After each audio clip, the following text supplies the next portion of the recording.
You see her? Tell me. Please. Picture the ultimate grieving husband, a man sitting in his suburban living room, surrounded by national news cameras, sobbing uncontrollably. He begs the public for help finding his missing wife. He organizes search parties, hands out flyers, and points fingers at the police, loudly accusing them of not doing enough to reunite his family. The nation watches, and the public breaks its heart for him. But the entire performance is a sickening, cold-blooded lie. While he weeps for the cameras, he is hiding a dark, butchered secret right under everyone's noses. Before the cameras ever arrived, Stephen Grant was a man consumed by his own inadequacies. He lived in the shadow of his brilliant, highly driven wife, Tara Lynn Grant. At 34 years old, Tara was a wildly successful business executive, managing massive corporate contracts. Her career demanded frequent travel, often taking her to places like San Juan, Puerto Rico. She was the undeniable breadwinner, bringing in a substantial income that funded their beautiful, upper-class home in Washington Township, Michigan. Stephen lived a completely different reality. He worked part-time at his father's local tool and die shop,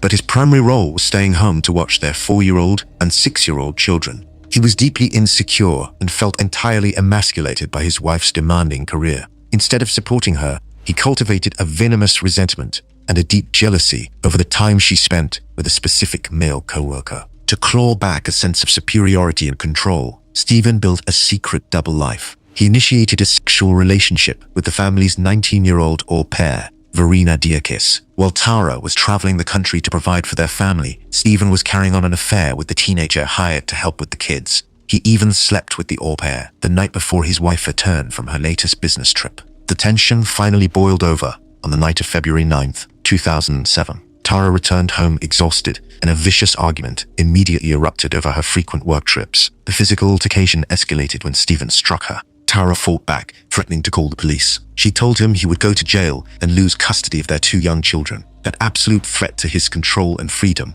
was the final trigger. Stephen lunged at his wife. He wrapped his hands tightly around her throat and choked her. When she finally stopped moving, he took a belt, wrapped it securely around her neck, and attempted to drag her down the concrete stairs into the garage.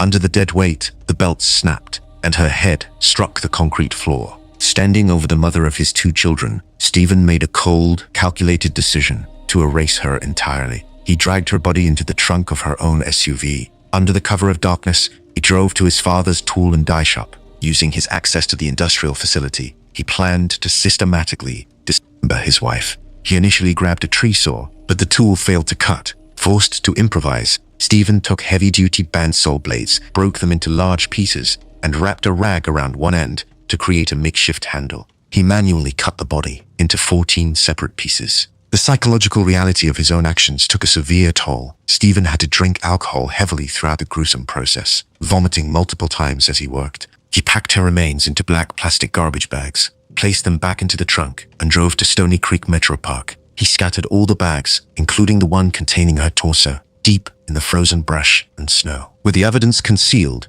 Stephen returned home. In a display of utter depravity, police records indicate he continued to sleep with the 19-year-old au pair in the family home even after Tara was killed and dismembered. He waited 5 full days before formally reporting his wife missing. He crafted a detailed lie, claiming that after their argument, Tara got into a dark-colored vehicle waiting at the end of their driveway and vanished into the night. Then, he weaponized the media. Stephen transformed himself into a tragic, helpless victim. He invited news crews into his home, weeping for the cameras and detailing his children's tears. He hired high-profile defense attorney David Green and a public relations firm, using them to aggressively accuse the police of harassing an innocent, grieving husband. Weeks passed, and the televised charade held up. But then, Stephen received a tip that a police search of Stony Creek Metro Park was imminent. Panic set in. Knowing the snow was beginning to melt, Stephen drove back to the park, successfully located the bag containing Tara's torso, and brought it back to their Washington Township home. He hid it inside a plastic bin in the garage, right under the noses of the police, who were constantly visiting the house. His arrogance was his ultimate undoing. On March 2nd, 2007, detectives arrived at the Grant home with a search warrant. The moment officers began coming through the property, the confident, media-savvy husband panicked. Stephen borrowed a friend's pickup truck and fled the neighborhood.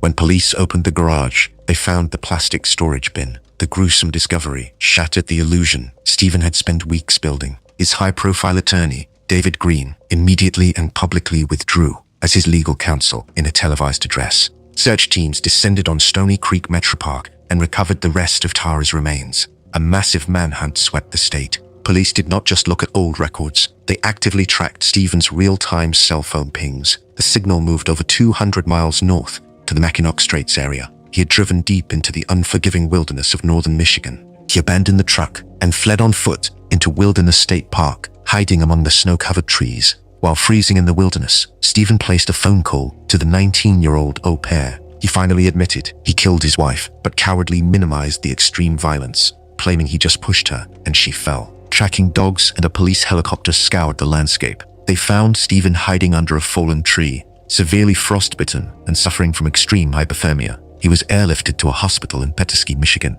It was in that hospital bed, with his bravado entirely stripped away, that Stephen Grant gave a full, detailed confession to the murder and dismemberment. The courtroom proceedings brought a swift end to his lies. Right before the trial began on December 7, 2007, Stephen pleaded guilty to the mutilation of a corpse charge. The jury only deliberated on the homicide charge. The prosecution flew the 19-year-old au pair in from Germany to testify about the affair and the timeline of their sexual encounters before and after the murder. Despite the horrific, elaborate cover-up, the jury shocked the prosecution by returning a verdict of second-degree murder, determining the initial killing was not premeditated. However, the sentencing phase delivered absolute justice. Prosecutor Eric Smith addressed the court, stating that Stephen Grant was evil personified and that standard sentencing guidelines could not account for the sheer depravity of his actions. Judge Diane Druzinski completely agreed. She purposely deviated upward from the standard guidelines due to the extreme severity of the crime. She condemned his demonic, manipulative, barbaric, and dishonest actions,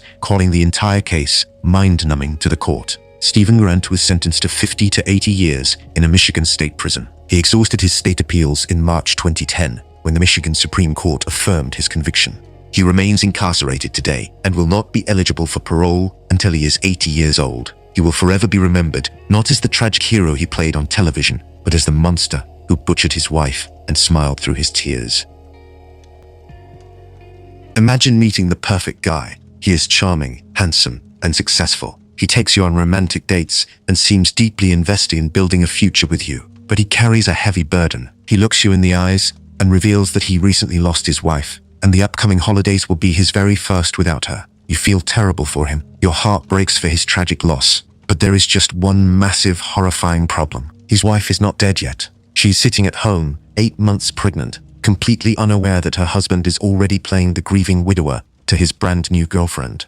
To the outside world, Scott and Lacey Peterson were the ultimate American success story. They lived in a beautiful, comfortable home in the quiet, upscale neighborhood of Modesto, California. Lacey was 27 years old, radiant, deeply loved by her family, and heavily pregnant with their first child, a baby boy they had already named Connor. She spent her days excitedly preparing the nursery, shopping for baby clothes, and eagerly awaiting motherhood. Scott was a 30-year-old fertilizer salesman, bringing in a solid income to support his growing family. Behind closed doors, the reality was entirely different. Scott Peterson despised his life. He was drowning in roughly $23,000 of debt. He viewed his marriage as a financial trap and the impending birth of his son as the absolute end to his freedom. He did not want to be a father or a husband. He wanted to be debt-free, kid-free, and wife-free. He craved the unburdened, carefree lifestyle of a wealthy bachelor. In late November 2002, Scott met Amber Fry, a single mother and massage therapist living in Fresno.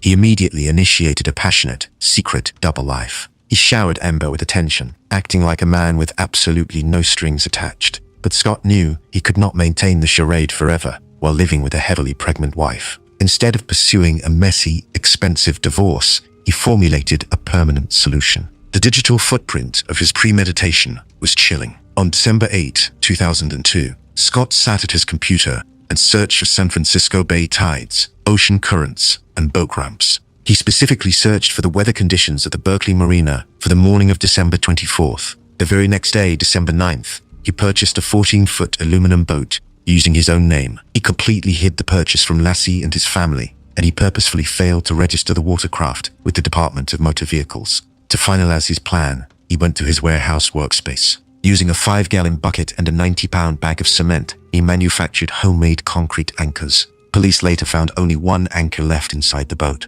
Deducing the existence of 4 others, based on the concrete residue and the exact amount of cement missing from the bag. That same day, just 2 weeks before Christmas, Scott deployed his sickening lie to his new girlfriend. He told Amber Fry that he had been married, but he lost his wife. At that exact moment, Lacey was at home, happily wrapping Christmas presents. Scott had effectively pre-killed his wife in his own narrative. A few weeks later, he made it a reality. On the morning of December 24, 2002, Christmas Eve, Lassie Peterson was preparing for a festive family dinner. During his initial interrogation, Scott claimed that when he left the house that morning, Lassie was watching a Martha Stewart television segment about meringue. He also claimed she had asked him to fill a bucket so she could mop the floor. She never mopped the floor. Scott Peterson murdered his 8 months pregnant wife inside their home. His timeline was incredibly tight, and his alibi was destroyed by a single neighbor. Scott told police he left his house around 9:30 a.m. Neighbor Karen Service found the family's golden retriever Mackenzie wandering the neighborhood with a muddy leash at exactly 10:18 a.m. This exact timestamp proved Lacey had to vanish almost the second Scott pulled out of the driveway. Scott loaded Lacey's body into the back of his Ford pickup truck, hiding her under a large tarp. He drove 90 miles away to the Berkeley Marina. A parking ticket proved he arrived at the marina at 12:54 p.m. Prosecutors theorized the exact disposal method. Scott launched his secret aluminum boat, transferred his wife's body into the small craft, and motored out into the freezing, choppy waters of the San Francisco Bay. Once surrounded by deep water, it is theorized he attached the missing heavy concrete anchors to Lassie's body and pushed her 150-pound dead weight over the side of the unstable vessel. Scott left a voicemail for Lassie at 2:15 p.m., stating he was leaving Berkeley and he was back home in Modesto by 4:15 p.m. The Modesto police launched a massive search operation, but Scott's behavior was completely devoid of human empathy. He showed zero emotion and refused a polygraph test. His post-crime sociopathy escalated rapidly. While Lassie was still considered a missing person, Scott sold her Land Rover and attempted to sell their marital home. He even looked into turning the baby's nursery into a media room. While the entire country searched for his wife, he continued his romantic charade with Amber Fry. In one of the most sickening displays of arrogance in criminal history, Scott called Amber on New Year's Eve. He told her he was standing near the Eiffel Tower in Paris, celebrating the holiday. In reality, Scott was standing in the middle of a candlelight vigil in Modesto. The recording of the phone call captured the sound of the mourning crowd in the background. The double life completely imploded on January 23, 2003, when Lassie's family officially found out about his affair. The very next day, Amber Fry held a massive televised press conference confirming her romantic relationship with Scott, completely shattering his public image as a grieving husband. The cold waters of the San Francisco Bay eventually gave up Scott's horrific secret. In mid-April 2003, a massive, violent storm churned the bay. The intense tidal activity and natural decomposition caused the bodies to separate from the concrete weights. On April 13th, the well-preserved body of baby Connor washed ashore. The very next day, the heavily decomposed torso of Lassie Peterson washed up just 1 mile away. Because her remains were missing the head and internal organs, a precise cause of death could never be medically determined by the coroner. Knowing the bodies had been found, Scott Peterson made a desperate run for the border. On April 18, 2003, detectives tracked him to a golf course in San Diego, just 30 miles away from Mexico. He had dyed his dark hair and goatee a bright bleached blonde and used his brother John's name to identify himself at the golf course. Inside his vehicle, police found a staggering escape kit. He was carrying $15,000 in cash, a double-edged dagger, an axe, survival equipment, 4 cell phones, his brother's driver's license, blister packs of sleeping pills, Viagra, and a printed MapQuest map giving directions to Amber Fry's workplace. He was minutes away from fleeing into Mexico. The 2004 trial of Scott Peterson was a national obsession. His defense team explicitly argued that Lassie had witnessed a burglary at the Medina home across the street and was kidnapped by the burglars. To counter the prosecution's disposal theory, defense attorney Mark Geragos notoriously brought a 14-foot aluminum boat, an exact replica of Scott's, into the courthouse parking lot. He used it to try and demonstrate to the jury that a man of Scott's size could not physically push a 150-pound body over the side without instantly capsizing the vessel. The jury saw straight through the noise. The prosecution presented the financial debt, the secret boat, the concrete residue, the computer search history, the exact location where the bodies surfaced, and the devastating wiretap phone calls. Scott Peterson was found guilty of first-degree murder for Lassie and second-degree murder for Connor. He was originally sentenced to death, but in 2020, the California Supreme Court overturned his death penalty. In 2021, He was officially resentenced to life in prison without the possibility of parole. During the resentencing hearing, Lacey's mother, Sharon Rocha, looked directly at him and stated, "You are a coward." The legal battles continue today. In mid-2024, a judge granted the Los Angeles Innocence Project's request to conduct new DNA testing on a single piece of evidence, a piece of duct tape found on Lacey Peterson's pants during the autopsy. Despite these ongoing efforts, Scott Peterson remains incarcerated. His life behind bars is far from the carefree bachelor dream he envisioned. He sits in a cell, completely stripped of his freedom, forever defined by his monstrous betrayal. Imagine the pride of a family watching their son achieve greatness. Moving boxes are packed and stacked in the living room. Farewell dinners are planned, and a beautiful young couple is preparing for the next big chapter of their lives. The husband has just been accepted into a prestigious medical school across the country. His wife, who recently discovered she is 5 weeks pregnant, is glowing with excitement for their future as parents. The community admires them. Their families are thrilled. But the entire scenario, right down to the cardboard boxes sitting in their apartment, is a complete and utter fabrication. The husband is not going to medical school. He has never even graduated college. And to protect this sprawling, pathetic web of lies, he is willing to slaughter his own family. Mark and Lori Hacking were viewed as the perfect, successful Mormon couple living in Salt Lake City, Utah. Mark came from a family of intense, high-achieving professionals. His father was a highly respected pediatrician. One of his brothers was a doctor, and his other brother was an electrical engineer. The pressure to succeed and maintain the family's legacy of academic excellence was immense.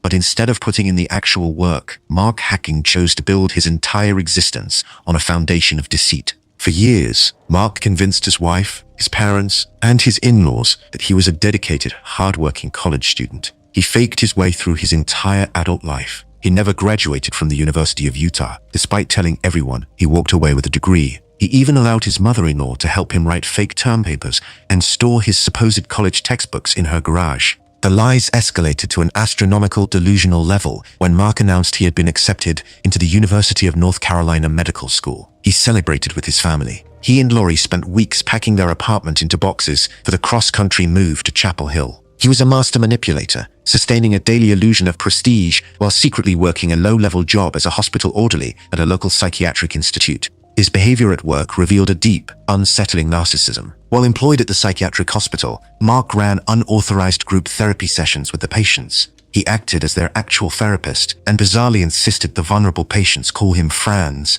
a delusional reference to a bodybuilder character from a late-night television comedy sketch. He was a man obsessed with playing a character, entirely disconnected from reality. A lie of that magnitude cannot survive forever, especially with a massive, cross-country relocation looming. On Friday, July 16, 2004, the facade violently imploded. Lori, a 27-year-old financial worker at a Wells Fargo brokerage, was trying to finalize their moving plans. She made a routine phone call to the University of North Carolina to inquire about financial aid for her husband's upcoming semester. The university administrator delivered a crushing dose of reality. They informed Lori that Mark Hacking was not enrolled. He had never even applied to their medical school. Lori was shattered. The betrayal was absolute. Co-workers watched as she abruptly left the office early that afternoon, visibly upset and sobbing uncontrollably. The man she loved, the man she was preparing to have a child with, had been lying to her face for their entire marriage. The tension inside the Hacking apartment reached a fatal breaking point on the night of July 18th.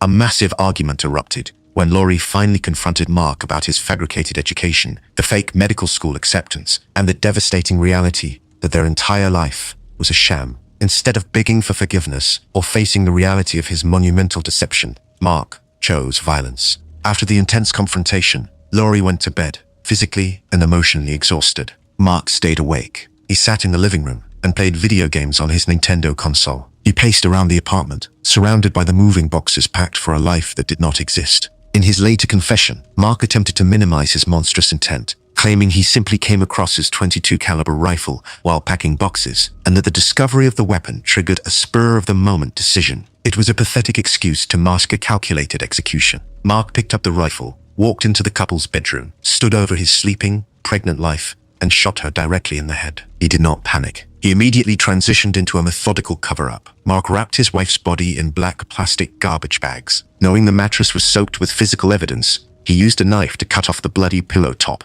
and rolled it up. Under the cover of darkness, Mark drove to the University of Utah Neuropsychiatric Institute, his actual place of employment. He callously threw his wife's body into a commercial trash dumpster. He tossed the murder weapon in a second bin and the bloody mattress top in a third. He literally threw his family away like garbage to protect his fragile ego. He thought he was moving in total secrecy, but police later worked with a technology company to enhance digital video recordings from at least 16 different security cameras near the university, perfectly verifying his movements around the dumpsters on the night of the murder. The next morning, Mark went to a local furniture store and bought a brand new mattress to replace the one he had destroyed. Then, he picked up the phone and called the police. He reported Lori missing, spinning a frantic story that she had gone for a morning jog at Memory Grove Park and never showed up for work. Instantly, the community rallied around the seemingly heartbroken husband. Thousands of volunteers organized search parties, handing out flyers and scouring the local parks. Mark played the role of the terrified spouse, but the pressure of the national media spotlight and the active police investigation quickly shattered his psyche. His behavior became incredibly erratic. Just one night after reporting Lori missing, police found Mark wandering outside a local motel, completely naked, wearing nothing but a pair of sandals. He was immediately picked up and checked into the very same psychiatric ward where he worked as an orderly. While Mark hid in the hospital, detectives dismantled his life. They uncovered the lies about his college graduation and the fake medical school acceptance. They searched his apartment and found human blood on a knife, the headboard, and a bed rail. DNA tests quickly confirmed the blood belonged to Lori. The definitive break in the case came from Mark's own family. On July 24th, his two older brothers, Scott and Lance, visited him in the psychiatric ward. Knowing Mark was heavily medicated, the brothers explicitly asked the hospital staff to delay his medication so he would be entirely lucid during their conversation. During that visit, the brothers confronted him. Stripped of his lies and his medication, Mark finally snapped. He looked directly at his brothers and plainly stated, "Lori's dead and I killed her."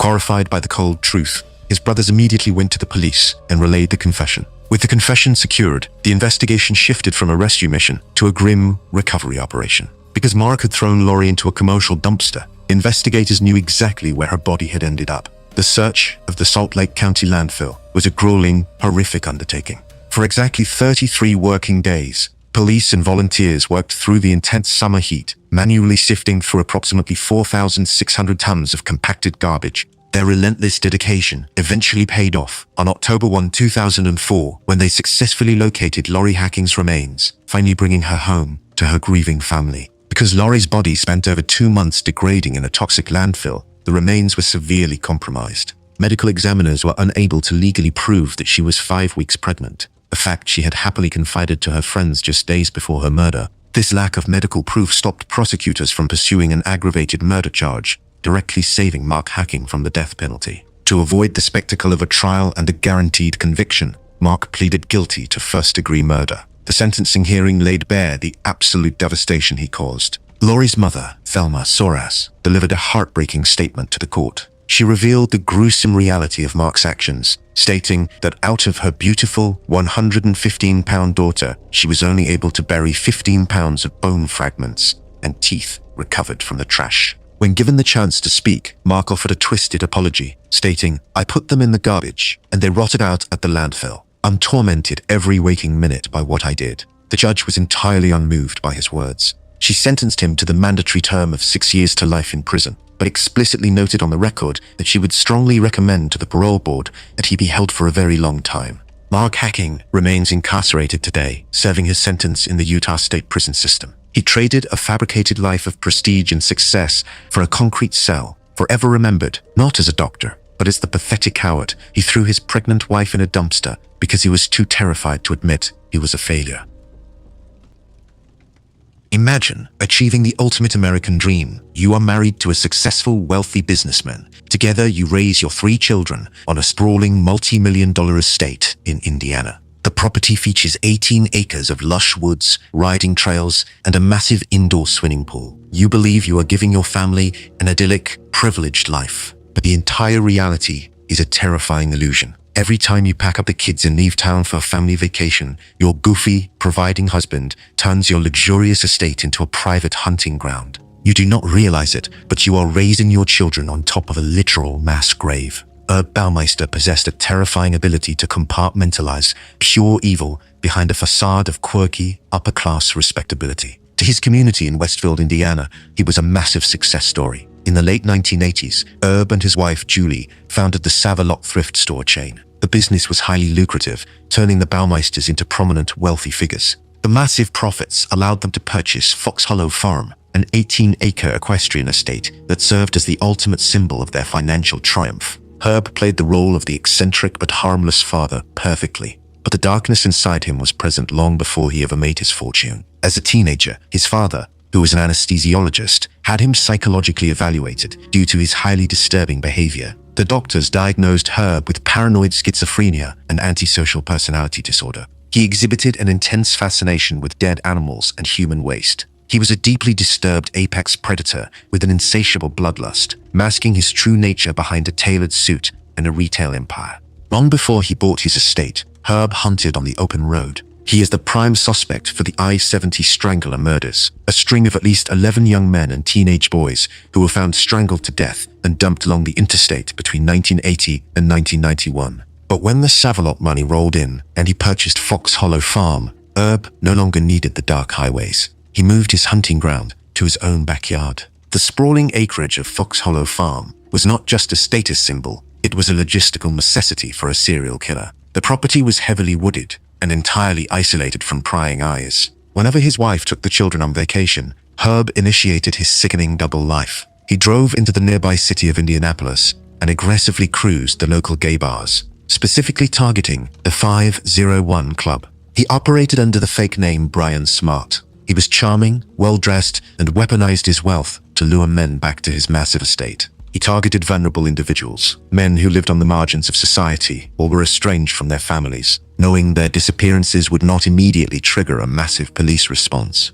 Once he brought these men back to Fox Hollow Farm, the trap snapped shut. He typically lured them into the lavish indoor swimming pool area. There, in the absolute privacy of his multi-million-dollar home, he strangled them to death, often utilizing a heavy pool hose to extinguish their lives. The disposal of the bodies was an exercise in cold, calculated butchery. Herb dragged the lifeless bodies out into the deep woods of his own backyard. He poured flammable liquids over the remains and burned them. To ensure the evidence was completely eradicated, he brought out standard landscaping equipment. He used a lawnmower and a rototiller to physically run over the charred bones. The horrifying reality of Fox Hollow Farm almost came to light in a moment of chilling horror. One afternoon, while Herb's young son was playing in the woods behind the house, the boy stumbled across something partially buried in the dirt. He brought it inside to show his parents. It was a human skull. Most people would panic, but Herb Baumeister was a master manipulator. When his wife Julie demanded to know why their son was holding a human skull, Herb deployed a brilliantly sociopathic lie. He explained that his late father, the anesthesiologist, had kept human anatomical models and biological skeletons for medical research. Herb casually claimed he simply found the old medical specimen while cleaning out a garage and buried it in the woods to get rid of it. The lie was perfectly tailored to his family history, and his wife, unable to fathom that she was married to a serial killer, accepted the explanation. The skull was hidden away, and Herb continued his butchery completely unchecked. But his arrogance eventually caused a fatal error. During one of his hunting trips to the 501 Club, he picked up a man named Tony Harris. Herb brought Tony back to the Fox Hollow Farm indoor pool. During the encounter, Herb wrapped a pool hose around Tony's neck and began to strangle him with maximum force. Tony fought back frantically, realizing he was about to die. In a desperate bid for survival, Tony intentionally went limp, pretending to pass out. Believing his victim was unconscious, Herb loosened his grip. Tony miraculously managed to escape the estate with his life. Tony Harris knew his attacker only as Brian Smart, but the terrifying encounter haunted him. Months later, in August 1995, Tony actively tracked him down. He spotted Herb driving his car in Indianapolis. Tony relentlessly followed the vehicle, successfully obtaining the license plate number. He immediately gave the information to the police. Investigators ran the plates and uncovered the true identity of the phantom killer. Brian Smart was Herb Baumeister, the wealthy owner of the Save-A-Lot thrift store chain. Police approached Herb and formally requested to search the Fox Hollow Farm property. Herb flatly refused. He aggressively deployed his lawyers to block the investigation. His wife Julie also fiercely refused to allow the search, choosing to stand by her husband and protect their family's reputation from the accusations. Without a warrant, the police were temporarily paralyzed, but the intense pressure completely shattered Herb's meticulously crafted life. As the police circled, his behavior became highly erratic. The Save-A-Lot thrift store chain began hemorrhaging money and spiraled into bankruptcy. Herb stopped sleeping, his moods swung violently, and the marriage rapidly deteriorated. Unable to handle the financial ruin and her husband's terrifying behavioral changes,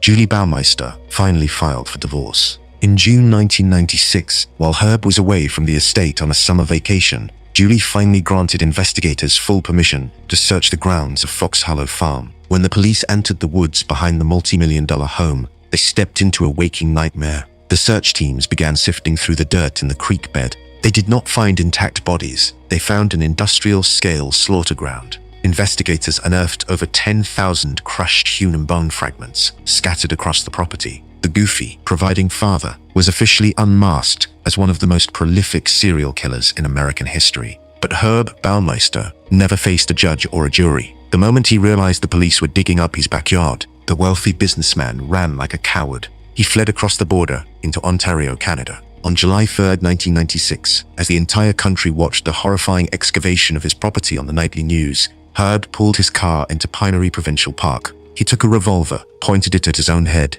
and pulled the trigger. He left behind a rambling 3-page suicide note written on yellow notepad paper. In a final display of absolute narcissistic sociopathy, he spent the entire letter complaining about the failure of his thrift store business and the breakdown of his marriage. He specifically apologized for messing up the provincial park with his suicide. He never wrote a single word about the murdered men, and he entirely omitted any mention of the 10,000 human bone fragments in his backyard. He took his secrets to the grave. Despite Herb dying in 1996, the massive crime scene he left behind is highly active today. Between 2023 and 2025, the Hamilton County coroner renewed the investigation into the Fox Hollow Farm remains. Using advanced forensic genetic genealogy, investigators are finally pulling DNA from the crushed fragments, actively identifying the victims Herb tried to erase. Decades after their murders, men like Daniel Thomas Holleran, Alan Livingston, Jeffrey Jones, and Manuel Resendez are finally getting their names back, exposing the absolute monster that hid behind the walls of a multi-million-dollar estate.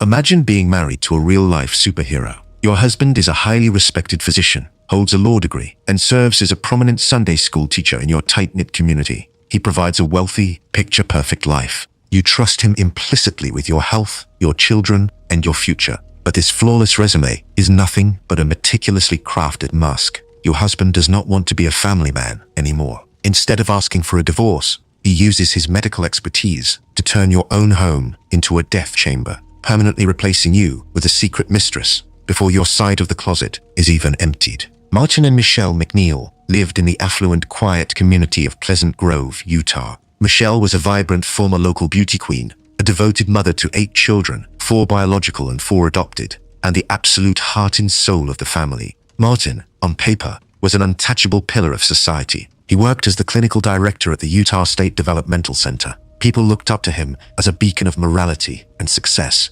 Behind the degrees and the religious facade, Martin was a malignant narcissist, a prolific fraud, and a pathological liar. His entire life was built on stolen valor and deception. He falsified his college transcripts to con his way into medical school and law school. He faked his military records, falsely claiming he suffered from bipolar and antisocial disorders to illegally collect veteran benefits for decades. His domestic life was equally fraudulent. Between 2005 and 2007, he engaged in at least 2 secret affairs, entirely betraying the wife who had stood by him for 30 years. The darkness inside Martin extended far beyond infidelity. During a prior affair with a woman named Anna Osborne Woolful, Martin casually bragged about his terrifying past. He confided in her that he had previously murdered some of his own patients to avoid treating them. Even more horrifying, he claimed he killed his own brother, Rufus Roy McNeil, by pushing his head under the water and drowning him in a bathtub. This was not just a boastful lie. Investigators later confirmed that his brother was indeed found dead in a New Jersey bathtub years earlier.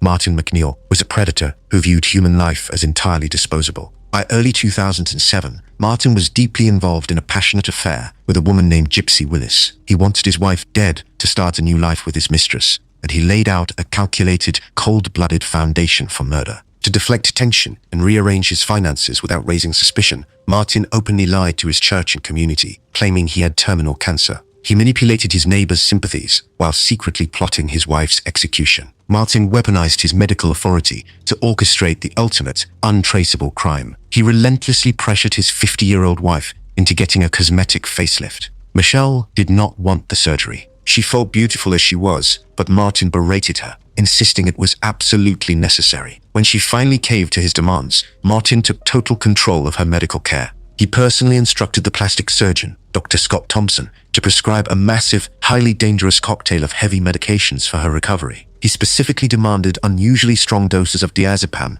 commonly known as Valium, and oxycodone. Because Martin was a respected fellow physician, the plastic surgeon deferred to his judgment and wrote the prescriptions. Michelle was terrified. Her intuition screamed that her husband was planning something horrific. Before going under the knife, she explicitly told her eldest daughter, Alexis, that if anything happened to her during recovery, she needed to look directly at Martin. On April 11, 2007, just days after the cosmetic surgery, Michelle was recovering at home. Her face was heavily bandaged, and she relied entirely on her husband for care. Martin executed his plan perfectly. He intentionally over-medicated her, feeding her a lethal combination of painkillers and sedatives that rendered her completely comatose. He then placed his heavily drugged wife into the family bathtub. Because there were no witnesses in the bathroom, the exact physical sequence of her final moments became the prosecution's central theory. Prosecutors theorized that Martin held his helpless wife underwater to finish the job, mimicking the exact method he claimed to have used on his brother. To build an airtight alibi and maximize the psychological trauma,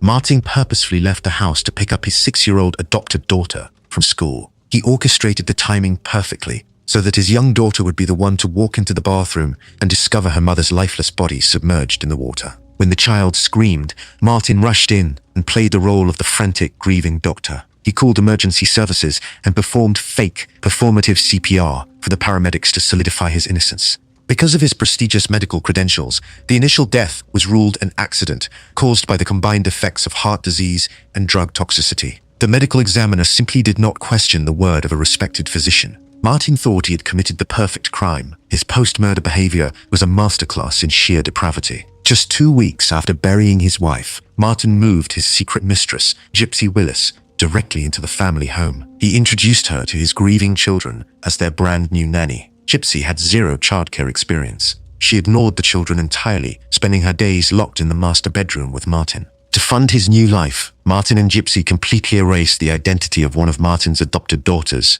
who had been sent back to Ukraine. Gypsy assumed the fake identity of Gillian Giselle McNeil, stealing the young girl's social security number to open fraudulent bank accounts and establish a fake credit history. Martin's absolute lack of morality extended directly to his surviving children. Just 1 month after murdering Mikhail, Martin sexually abused his adult daughter, Alexis, while she was sleeping in her deceased mother's bed in the master bedroom. Martin believed he was an untouchable mastermind, but he severely underestimated his daughters. Alexis and her sisters knew their father was a monster. They refused to accept the accidental death ruling and launched a relentless, years-long crusade for justice. They badgered the Pleasant Grove Police Department, gathered physical evidence, and exposed the affair with Gypsy Willis. They single-handedly unraveled his lifetime of fraud, forcing investigators to reopen the case. While locked up and awaiting trial, Martin's massive ego became his ultimate downfall. He bragged about the murder to at least 4 different prison inmates. He acknowledged killing his wife, boasting that he committed the almost perfect murder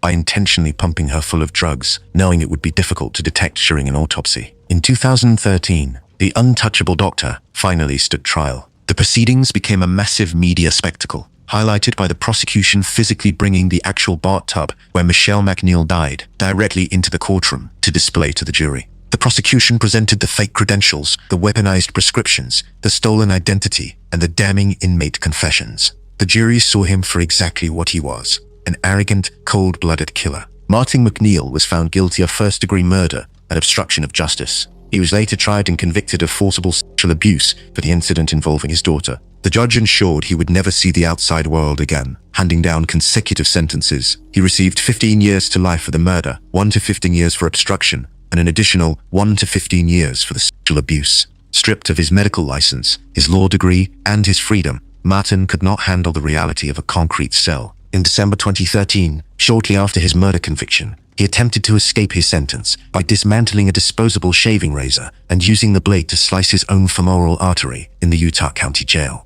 He survived that attempt, but his cowardice eventually won out. In March 2017, the Utah Court of Appeals officially upheld his murder conviction, completely exhausting his legal options. Just 1 month later, on Sunday morning, April 9, 2017, Martin McNeil was found unresponsive near the greenhouse in the outdoor yard of the Olympus facility at the Utah State Prison. He had taken his own life, choosing a cowardly exit rather than facing the lifelong consequences of his monstrous betrayals.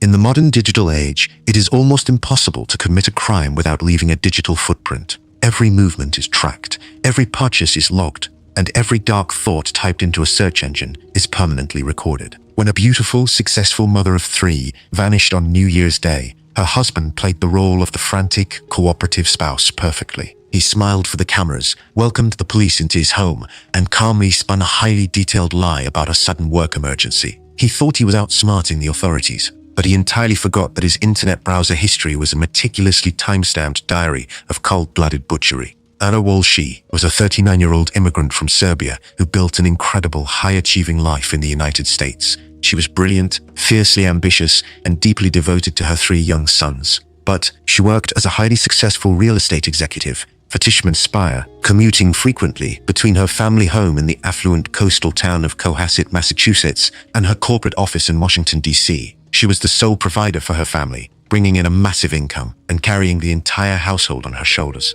Her husband, Brian Walsh, was an absolute anchor dragging her down. Brian grew up surrounded by massive wealth, but his toxic, manipulative behavior caused his father to completely disinherit him. Refusing to work an honest job, Brian became a career con artist. Years before his wife vanished, Brian orchestrated an elaborate art fraud scheme. He stole authentic paintings by the famous artist Andy Warhol from a friend, hired an artist to create exact replicas, and sold the fakes to unsuspecting buyers for hundreds of thousands of dollars. The federal government caught him. At the time of Anna's disappearance, Brian was a convicted felon, entirely confined to his home, on strict federal house arrest, forced to wear an ankle monitor and await his prison sentence. The dynamic inside the Cohasset home was incredibly toxic. Anna was a rising star in the corporate world, entirely funding their lifestyle, while her husband was a convicted fraudster trapped inside the house. Brian was a massive financial drain and a source of constant embarrassment. The breaking point arrived when Anna began preparing to take her 3 young sons and move to Washington, D.C. permanently,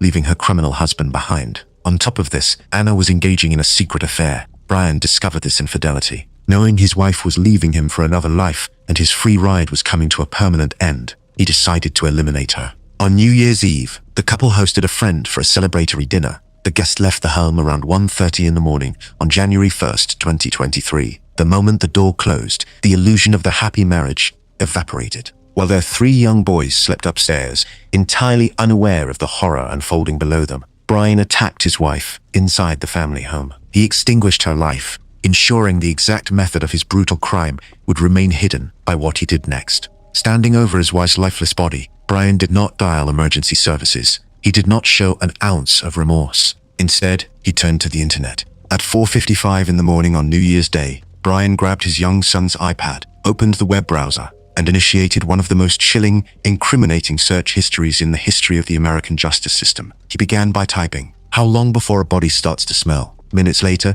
he searched, "How to stop a body from decomposing." At 5:47 in the morning, the searches became explicitly calculated. He typed, 10 ways to dispose of a dead body if you really need to. At 6 in the morning, he was plotting his alibi. But at 6:25 in the morning, his true financial motive bled into the search bar. He typed, "How long for someone to be missing to inherit?" proving he was already thinking about his payout just hours after her death. As the sun came up, Brian sat in his house and continued his digital blueprint for a cover-up. Over the course of the morning, he made 21 separate, horrific queries. With his online research complete, Brian put the iPad down and went to work. He dragged Anna's body down into the basement. He intentionally violated his strict federal house arrest to execute the disposal phase. Brian drove to a local Home Depot. To avoid leaving a trail, he wore a surgical mask and rubber gloves. He walked through the aisles and paid $450 in physical cash for a massive haul of cleaning supplies. He purchased heavy-duty tarps, mops, baking soda, plastic drop cloths,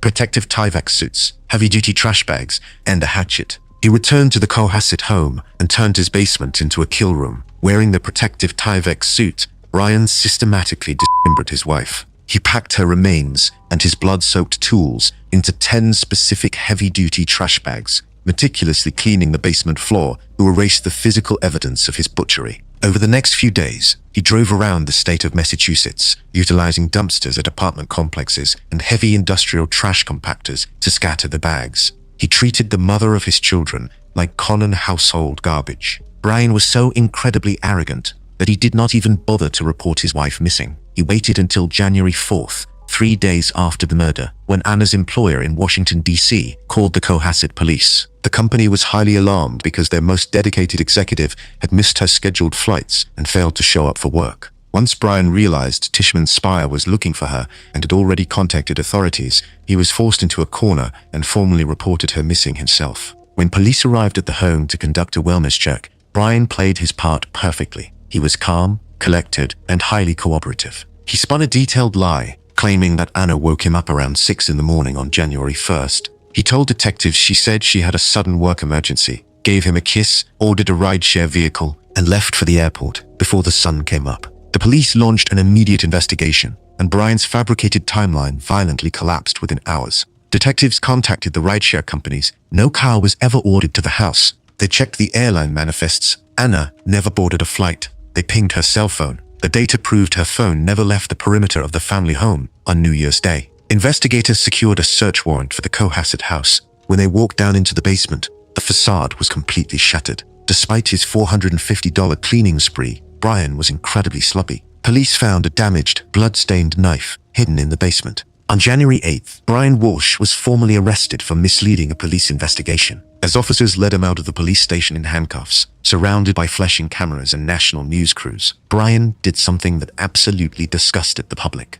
He looked directly into the cameras and flashed a chilling, arrogant smirk. He firmly believed his Google searches were correct. He believed that because he had successfully disposed of the body, the police would never be able to charge him with murder. He was entirely wrong. Investigators pulled his cell phone tower data, tracking his exact movements over the days following the murder. The digital trail led them directly to a series of dumpsters and a massive trash transfer station in Peabody, Massachusetts. Detectives halted the industrial trash compactors and began a grueling, hazardous search through the mountains of raw garbage. They successfully intercepted the 10 specific heavy-duty trash bags Brian had dumped as a gruesome disposal kit. Inside, they found an undeniable collection of absolute proof. They recovered the hatchet, a hacksaw, a bloody Tyvek suit, and the exact cleaning supplies he purchased on surveillance camera at Home Depot. They also found deeply personal items belonging to his wife, Anna's hunter boots, her Prada purse, a portion of her necklace, and her COVID-19 vaccination card.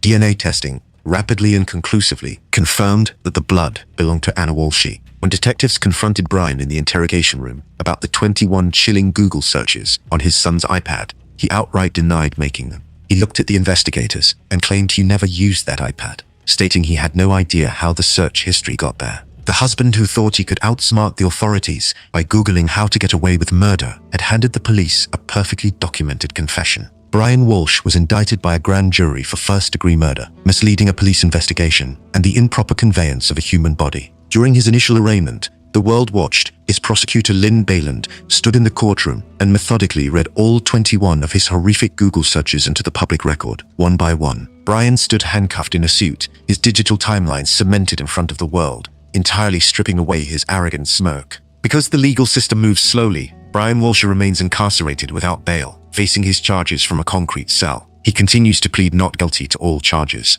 He sits in a Massachusetts jail today, completely unable to erase the digital history that proves he is a monster.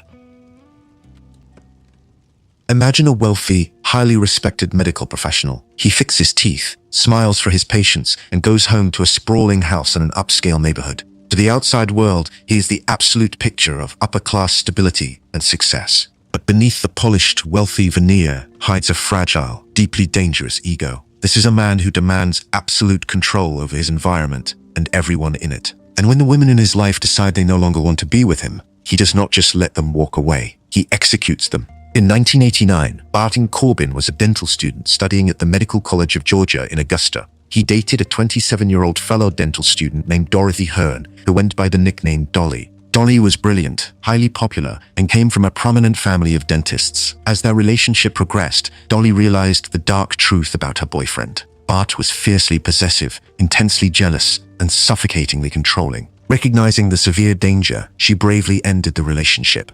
Bart's massive ego could not handle the rejection. He absolutely refused to accept that a woman was leaving him. He launched a deeply bizarre and escalating campaign of psychological warfare against her. He stalked her movements across the medical campus. He filled her car's gas tank with paint. He stole a highly specific set of dentures she had spent months making for her coursework. He broke into her apartment and replaced her contact lens solution with hairspray. In a chilling display of intimidation, he even stole her beloved pet cat. Dolly was terrified. She explicitly warned her friends and family that if anything ever happened to her, Barton Corbin was responsible. In July 1990, Dolly Hearn was found dead inside her Augusta apartment. She had a single gunshot wound to the head. A .38 caliber handgun was resting neatly in her lap. The scene was a textbook execution, but Bart had meticulously staged it to look like a woman who had given up on life. Despite the obvious signs of foul play, and despite the relentless pleas from her family that she was not suicidal,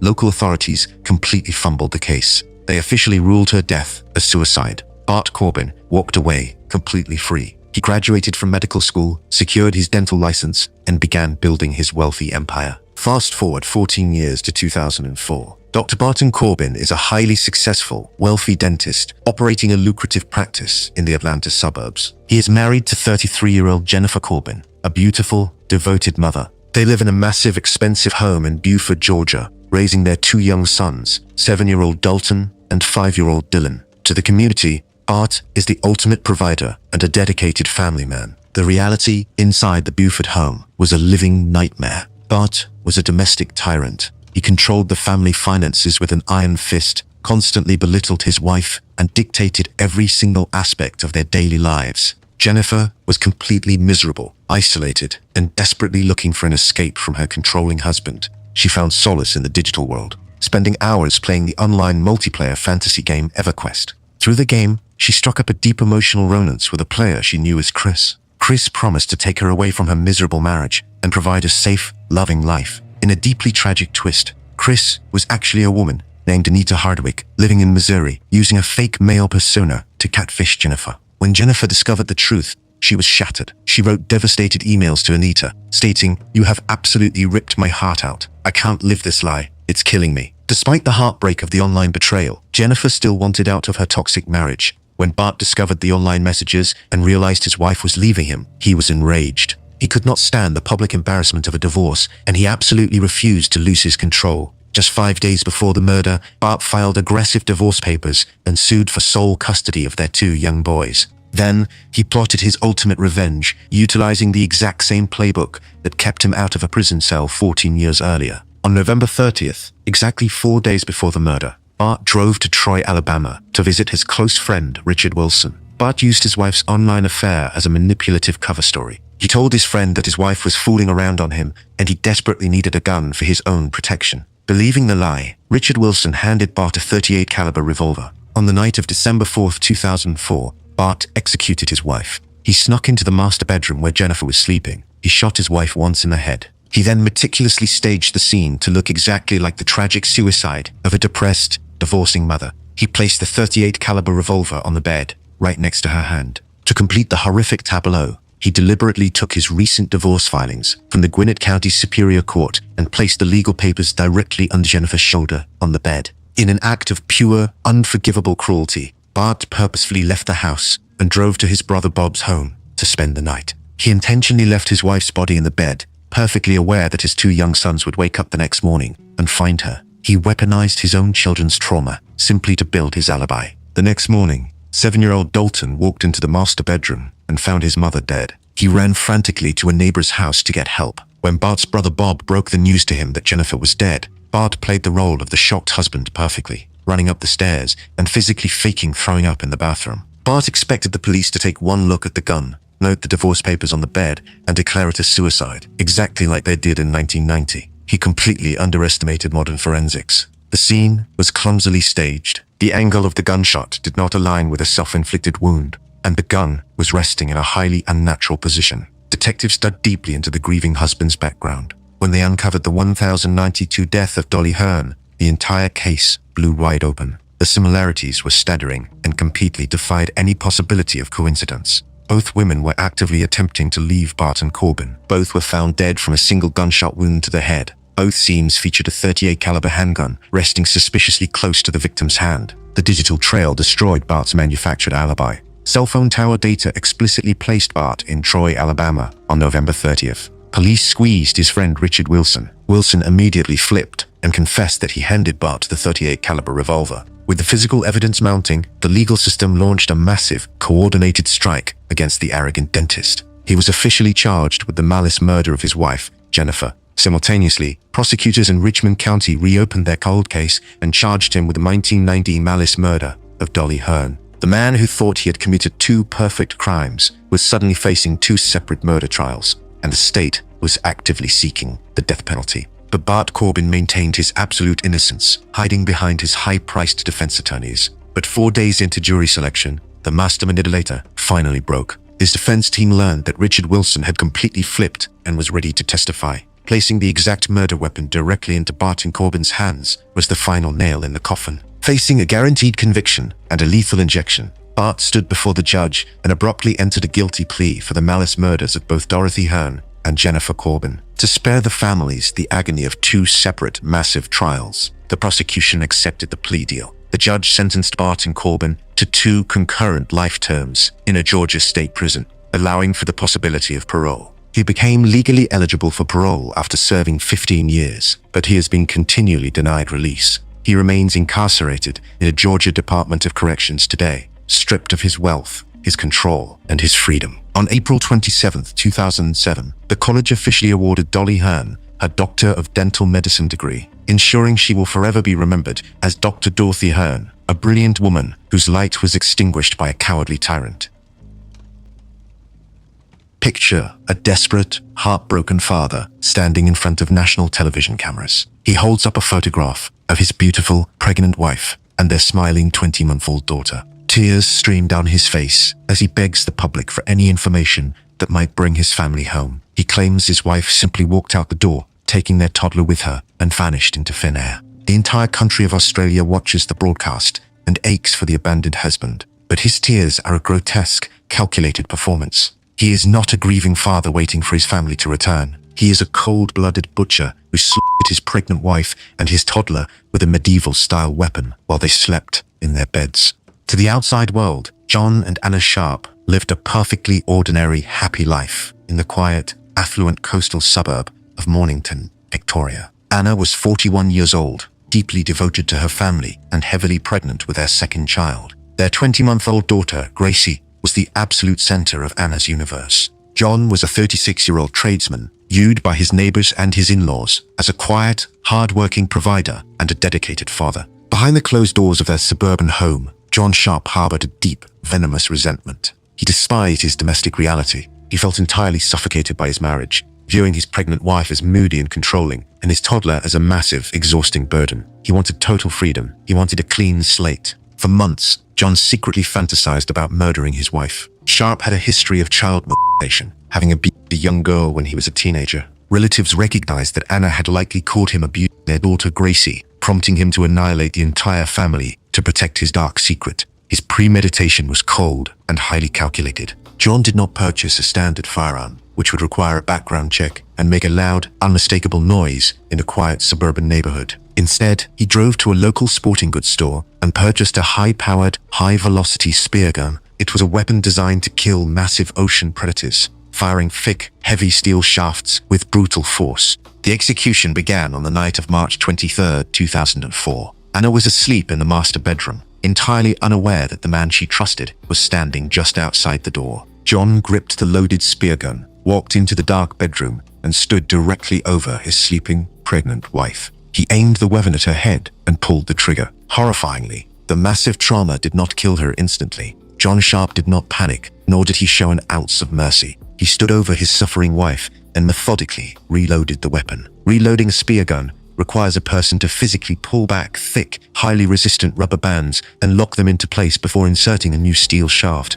It takes time, extreme physical effort, and absolute intent. John locked the bands, loaded a second spear, and fired again. Displaying an absolute absence of human empathy, John Sharp did not flee the house. He coolly walked downstairs, unfolded a sofa bed, and went to sleep for the night, while his murdered wife lay in the room above him. The next morning, John buried Anna in a shallow grave in her own backyard. But he still had a massive problem. Living inside the house, his 20-month-old daughter, Gracie. For the next 4 days, John played the role of a dedicated single father. He woke up, fed his toddler, bathed her, and put her to sleep in her crib. Inside his mind, a sickening debate raged. He heard voices in his head debating his daughter's fate, telling him he had to finish the job. He convinced himself that Gracie needed to be with her mother. What John did next is one of the darkest details in criminal history. Needing more ammunition to kill his own child, John put 20-month-old Gracie in the car and took his toddler on a shopping trip to the local sports store. He walked through the aisles with his daughter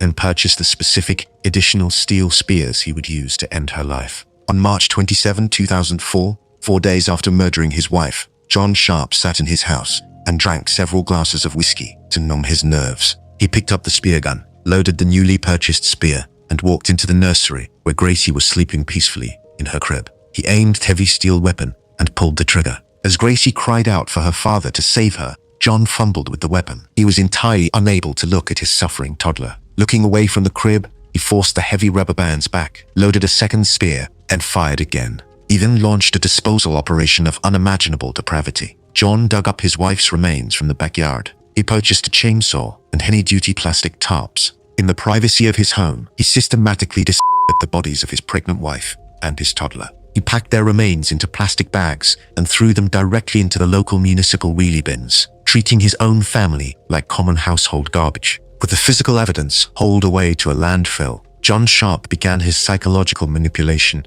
He told Anna's family and friends that she had simply run away with another man, taking Gracie with her. He actively used Anna's ATM card at least 5 times after her death to lay a false digital trail, suggesting she was still alive, moving around the state, and spending money. To completely solidify his lie, he hacked into Anna's personal email account. He sent fake messages to her grieving mother, Lily Gebler, pretending to be Anna. He wrote that she was happy, living in another city, and asked her family to stop looking for her. John thought he was a mastermind, but his arrogance triggered his immediate downfall. The fake emails backfired spectacularly. Lily Gebler knew her daughter perfectly. Anna never used email to communicate with her family. She strictly preferred weekly phone calls. The bizarre timing, the out-of-character medium, and the highly noticeable grammatical errors in the text proved to Lily that a stranger was typing the messages. Instead of giving her false hope, the emails prompted Lily to immediately escalate the case with the police. While detectives quietly built their case, John weaponized the media. He invited national news crews into his home, weeping on camera and begging the public for help. But the police were entirely unmoved by his theatrical tears. They traced the IP addresses of the fake emails and proved they were generated from John's own computer inside the Mornington house. Armed with this digital proof, police secured a search warrant. When forensic teams entered the home, they pulled up the floorboards and utilized chemical blood tracking agents. The house lit up. They found massive amounts of blood evidence soaked into the subflooring of the master bedroom and the nursery. In the backyard, they located the empty shallow grave. John maintained his charade for 3 full months, completely denying any involvement. He only broke when detectives sat him down in the interrogation room and flatly told him they had found the burial site under the house. Confronted with the absolute destruction of his lies, John Sharp finally confessed. He calmly detailed the purchase of the spear gun, the horrific executions, and the dismemberment. He attempted to excuse his butchery by claiming a madness took over, stating he was operating on an unstoppable automatic pilot. The confession triggered one of the most grueling search operations in Australian history. For over 3 weeks, police and forensic teams sifted through massive mountains of raw garbage at the Mornington landfill. Working in hazardous, deeply traumatizing conditions, the search teams eventually recovered the dismembered remains of Anna and Gracie Sharp, bringing them home to their devastated family. The trial of John Sharp shocked the entire nation. Because Anna's family lived in Dunedin, New Zealand, they were forced to watch the horrific sentencing details of their murdered daughter and granddaughter via a video link. When the judge handed down the massive sentence, describing Sharp's crimes as unspeakably callous, horrendous, and singular in its barbarity, the arrogant killer physically broke down. John Sharp rubbed his eyes, leaned heavily on the dock, and was so entirely weak that he had to be physically helped away by court officials. He was sentenced to 2 consecutive terms of life imprisonment. The judge mandated a massive 33-year non-parole period. Sharp possessed the sheer audacity to appeal his sentence, complaining to the court that waiting 33 years before parole eligibility was far too crushing and severe. The Court of Appeal formally dismissed his pathetic appeal in 2006. He remains incarcerated in the Victorian prison system today, serving his massive sentence, forever remembered as the cowardly monster who took his toddler shopping for the weapon he used to slaughter her. Be my wife. Does he have a gun? The flames are everywhere. Where's the man at? Yes, he's laying there on the floor with a bullet in his head. Did you shoot him? Yes, I shot him. He was killing my wife. Picture a man universally hailed by his community as a tragic, undeniable hero. He is exercising downstairs on his basement treadmill when he hears a sudden violent thud coming from the floor above. He grabs his handgun, sprints up the stairs, and stumbles upon a waking nightmare. A deranged stalker is standing in the living room, violently bludgeoning his wife to death with a hammer. In a desperate split-second bid to save the woman he loves, the husband raises his weapon and shoots the attacker dead. He holds his bleeding wife in his arms as she takes her final breath. The police arrive, comfort the traumatized husband, and quickly close the case. The community mourns with him. He is celebrated as a protector who did everything he could to save his family. The entire story is a movie script fabrication. He is not a hero. He is a psychopathic butcher who executed a completely innocent man to take the fall, executed his own wife, and successfully tricked the entire justice system for years. Mark and Donna Winger lived a picture-perfect life in Springfield, Illinois. Mark was a highly successful, wealthy nuclear engineer working for the state government. Donna was an operating room technician, described by everyone who knew her as radiant, deeply caring, and universally loved. On the outside, they were a happy couple who had just adopted a beautiful baby girl named Bailey 3 months prior. Behind closed doors, Mark Winger was a malignant narcissist. He despised his marriage. He was secretly having an intense, passionate affair with Donna's close friend, a woman named Deanne Schultz. Mark wanted total freedom to pursue his mistress, but he was incredibly greedy. He entirely refused to go through a messy divorce. He knew a divorce meant splitting his massive assets, paying alimony, and losing full custody of their brand new adopted baby. He wanted to keep his wealth, keep his house, and keep his pristine public image. In the days leading up to the murder, Mark openly bragged to his mistress about his dark intentions. He explicitly told Deanne that it would be much easier if Donna just died. He mapped out a plan to find a gullible patsy he could lure to the house to take the blame. In August 1995, the perfect victim fell right into his lap. Donna Winger returned from a trip to Florida and took an airport shuttle van from St. Louis back to Springfield. The shuttle driver was a 27-year-old man named Roger Harrington. During the long drive, Harrington behaved erratically. He drove at excessive speeds and talked bizarrely about out-of-body experiences, making Donna highly uncomfortable. When she finally arrived home, Donna immediately called the shuttle company and filed a formal complaint. Because of her call, Roger Harrington was temporarily suspended from his job. When Donna told her husband about the frightening driver, Mark did not comfort her. He immediately recognized the ultimate opportunity. Mark secretly picked up the phone and called Roger Harrington. He lured the vulnerable, suspended driver directly to the Winger home under the guise of a business meeting, telling Harrington they needed to talk and clear the air so he could get his job back. They agreed to meet at exactly 4:30 in the afternoon. On August 29th, 1995, Mark Winger executed his horrific script. At 4:30, Roger Harrington parked his car outside the Winger home and walked to the front door,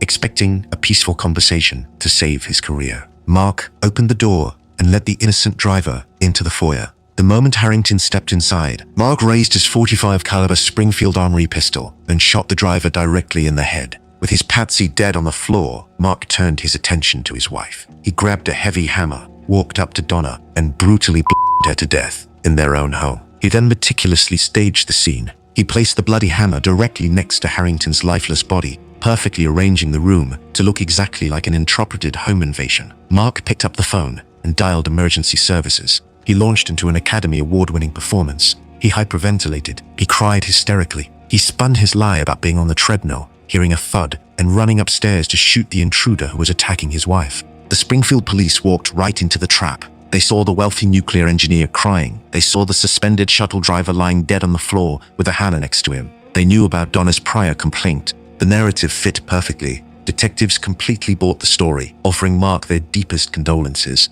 Within days, the local prosecutor officially ruled the shooting justifiable homicide. The case was closed. Mark Winger walked away completely free. He collected massive life insurance payouts. He lived an untouchable life of wealth and prestige. In the display of pure sociopathy, he quickly dumped his secret mistress, Deanne Schultz, and eventually married the young nanny he hired to watch his adopted child. He completely replaced his family and lived out his fantasy as a wealthy, heroic widower. His post-crime arrogance was staggering. Mark actively annoyed the police detectives who helped clear his name. Detective Charlie Cox noted that Mark kept coming into the police station, demanding his gun back, asking to see the confidential evidence files, and constantly complaining. He even filed a massive, arrogant $6 million civil lawsuit against the shuttle company, claiming they were financially responsible for his wife's death because they hired a dangerous driver. Mark got away with 2 cold-blooded executions for 4 years, but his entire empire violently crumbled from the inside out. In 1999, his former mistress, Deanne Schultz,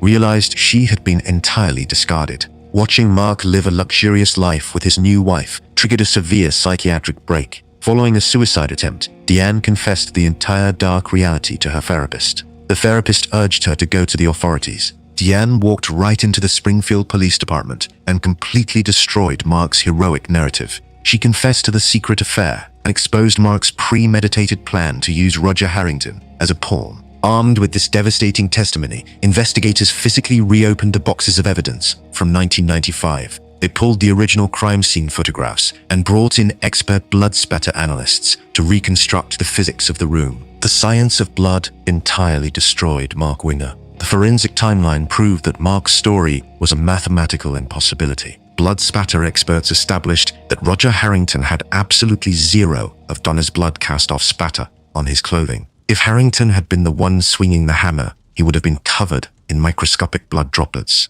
The complete absence of cast-off proved Harrington never touched the weapon. Furthermore, the experts zoomed in on the photographs of Mark's boots and clothing taken on the day of the murders. They found high-velocity impact blood spatter from Roger Harrington resting directly on the top of Mark's boots. High-velocity blood spatter travels only a very short distance. It is physically impossible for that specific pattern of blood to land on his boots if he shot the intruder from across the room, as he claimed. The physics proved unequivocally that Mark Winger was standing directly over Roger Harrington, shooting him point-blank from above. Detectives then searched the vehicle Roger Harrington had parked outside the Winger home on the day of the murders. Inside the car, they found a piece of paper with Mark Winger's name and the time 4:30 p.m. written on it. It was absolute proof that Mark had scheduled a hit and lured the innocent man to his death. In 2001, 6 years after he manipulated the entire city, police arrested Mark Winger for 2 counts of first-degree murder. The 2002 trial was a total dismantling of his life. The prosecution laid out the secret affair, the perfectly timed setup of the shuttle driver, the arrogance of the civil lawsuit, and the undeniable reality of the blood spatter physics. The jury saw straight through his expensive suits and his fabricated tears. Mark Winger was found guilty of double murder and sentenced to life in prison without the possibility of parole. But the narcissism of Mark Winger did not stop at the prison gates. While sitting in a maximum security concrete cell, completely stripped of his wealth and his freedom, he decided he was still the smartest man in the world. He hatched a brand new plot to exact revenge on the people who put him behind bars. In 2005, Mark actively attempted to hire a hitman from inside the prison. He targeted his former mistress, Deanne Schultz, who had testified against him. He also targeted a wealthy childhood friend named Jeffrey Gelman, who had outright refused to post his massive bail. Mark provided the hitman with a highly detailed, 19-page handwritten document containing precise maps to the target's houses, daily schedules, and instructions on how to bypass security. He thought he was orchestrating a mafia-style hit from his cell. In reality, the hitman he was negotiating with was an undercover police officer named Terry. The authorities caught his entire assassination plot on hidden audio recording devices. The tapes revealed a level of greed and psychopathy that shocked even seasoned investigators. Mark instructed the hitman to kidnap his childhood friend and force him to pay a massive cash ransom. He told the hitman to use that exact ransom money to fund the assassination of Deanne Schultz. Finally, he ordered the hitman to kill his childhood friend anyway, ensuring there would be no witnesses left behind. Mark Winger was dragged back into a courtroom in 2006. The prosecution simply played the undercover audio tapes for the jury. He was convicted of solicitation of murder, and the judge handed down an additional 35-year sentence, ensuring he would never see the outside of a maximum security facility. All of his legal appeals have been completely denied. The man who spent 6 years playing the ultimate tragic hero is completely exposed as one of the most calculating, greedy killers in modern history. He remains incarcerated at the Pontiac Correctional Center in Illinois, locked inside a concrete box, completely forgotten by the community that once called him a hero.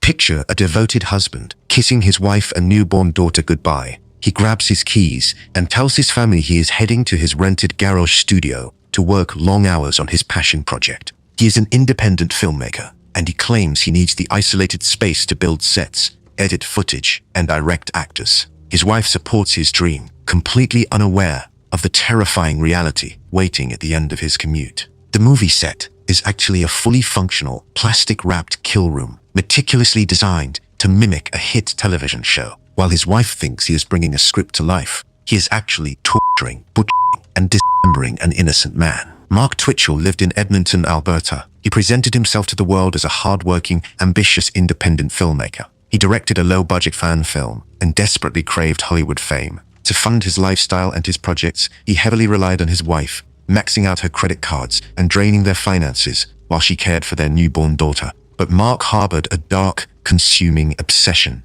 He was completely infatuated with the hit television show Dexter, a fictional series about a blood spatter analyst who lives a double life as a serial killer. Mark did not want to hunt other killers like the character on television. He simply wanted to feel the absolute, godlike rush of taking a human life. He viewed murder as a curiosity-driven exploration of human experience, and he decided to blur the lines between his movie scripts and his own dark reality. In September 2008, Mark rented a residential garage in a quiet Edmonton neighborhood. He told the property owner that he was using it as a soundstage for a short thriller film titled House of Cards. The script he wrote for this film was not just a story, it was a literal blueprint for murder. The plot centered on a killer who lures a man using a fake online dating profile, tortures him in a garage for his banking passwords, and dismembers him. Mark set up his rented garage to perfectly match his script. He covered the windows to block out prying eyes. He set up a heavy metal table in the center of the room. He hung thick plastic sheeting from the ceiling and walls to catch the blood. He was building an execution chamber under the guise of an independent film. With the kill room prepared, Mark needed a victim. He created a highly deceptive profile on the dating website Plenty of Fish, posing as a beautiful woman seeking a casual romantic encounter. On October 3rd, 2008, he lured his first target to the garage. A man named Gil Tetrol arrived at the address, expecting to meet his online date. The moment Gil stepped through the garage door, Mark attacked him. Wearing a horrifying goalie mask and wielding a stun baton, Mark shocked Gils, forced him to the ground, and placed duct tape over his eyes. But Gil fiercely refused to be a victim. A brutal physical struggle erupted inside the plastic-wrapped room. Gil reached out blindly and grabbed the firearm Mark was holding. In a moment of pure clarity, Gil realized the weapon was entirely made of plastic. He later described that realization as the best feeling he ever felt in his life. Armed with the knowledge that he would not be shot, Gil fought back with everything he had.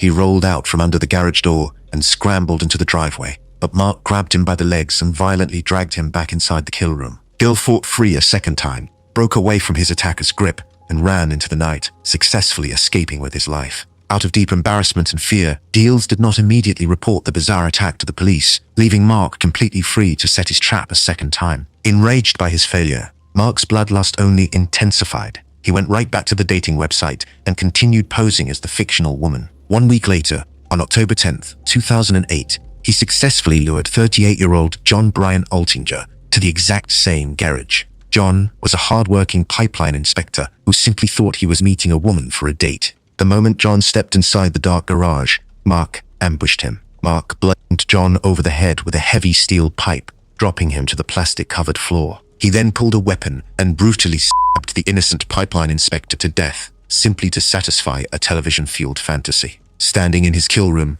Mark transitioned directly into the disposal phase. He initially attempted to completely burn John's body in a large metal barrel. When the fire failed to destroy the remains, he resorted to butchery. He packed the severed remains into black garbage bags. In a terrifying display of absolute sociopathy, Mark left the bloody garage, drove back to his family home, and got into bed. He slept peacefully next to his oblivious wife and newborn daughter, just hours after slaughtering a man. The next day, he loaded the garbage bags into his vehicle, drove to a nearby alleyway, and dropped John's body parts deep down into a municipal storm drain. To buy himself time and cover his tracks, Mark executed a highly invasive digital cover-up. He physically broke into John Altinger's condominium so he could access the local internet network. Using John's own computer, Mark sent emails to John's friends and employer. The fake emails claimed that John had spontaneously met a wealthy woman named Jen and decided to run off with her on an extended tropical vacation to Costa Rica. But Mark completely underestimated John's friends. They knew John perfectly. They knew he was incredibly responsible and would never abandon his lucrative pipeline job.